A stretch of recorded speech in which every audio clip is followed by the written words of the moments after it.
Shalom, chers serviteurs de Dieu. Quatrième partie de la conférence de la RDC selon les prophètes, la révélation de la RDC selon les prophètes Polycarpe.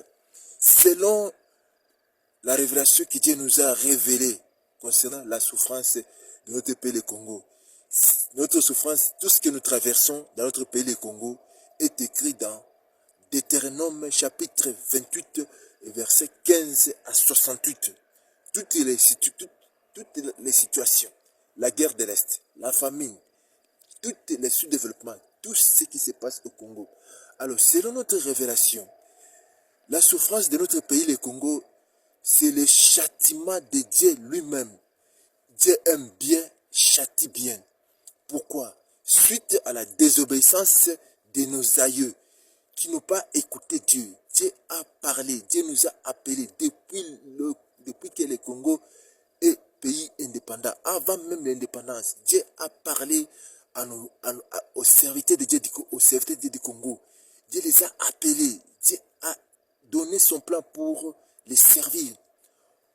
Mais les serviteurs de Dieu du Congo, nos aïeux, nos pères, n'ont pas obéi à Dieu et Dieu nous a châtiés. Selon Deutéronome 28, le verset 15, là où Dieu dit, si tu n'obéis pas aux toutes les lois que je t'ai prescrites aujourd'hui, voici les malédictions qui viendront vers toi et qui seraient ton partage.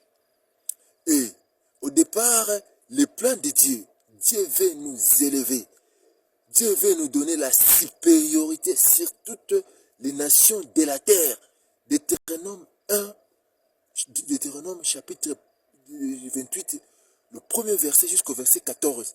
C'est ça le plan de Dieu que Dieu veut accomplir dans notre pays, le Congo. C'est ce que Dieu veut accomplir.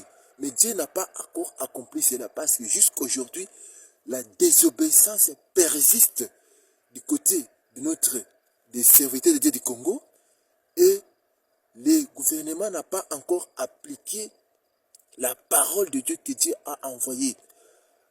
Je vous exhorte de nous approcher, les serviteurs de Dieu du Congo, approchez-nous. Écoutez Dieu dans notre bouche.